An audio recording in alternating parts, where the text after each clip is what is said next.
Norway has a long and complicated relationship with the European Union, and the country's prime minister once issued a damning assessment of the bloc, unearthed reports reveal. In 1994, Norway issued the EU a major blow as its population rejected the chance to join the bloc for the second time. The country's then Prime Minister, Gro Harlem Brundtland, made Norwegian membership of the EU her main political goal for the 4 years prior to the referendum. But in a remarkably similar result to the UK's 2016 Brexit referendum, the country voted no by a margin of 52.4% to 47.6%. Norway first rejected membership of the EEC, the precursor to the EU, in 1972. And the country's Euroscepticism persists, as Erna Solberg, Norway's current prime minister, issued a damning assessment of the bloc in 2016, just days before the UK's Brexit vote.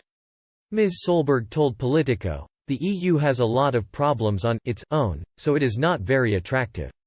Norway receives access to most of the EU's internal market through membership of the European Economic Area. That means goods, services and labour flow freely between Norway and the EU. In return, Norway has to adopt a large number of EU laws without having a formal say in how they are shaped." Ms. Solberg then claimed Britain would struggle with a similar relationship, noting, "That type of connection is going to be difficult for Britain, because then Brussels will decide without the Brits being able to participate in the decision-making."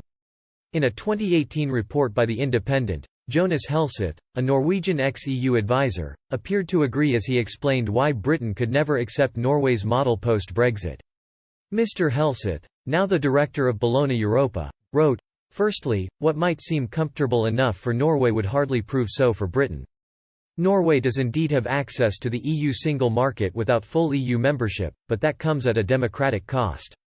In fact, it is an illusion. I would call it membership without a vote." Even Norway's own EU minister admitted as much. Ironically, non-member Norway is among the countries most efficient in adopting EU directives, in most cases without debate. So why is there so little outrage? Again, not without irony, it seems that although Norway twice rejected EU membership, Norwegians appear to suffer very little from all this EU regulation imposed on them.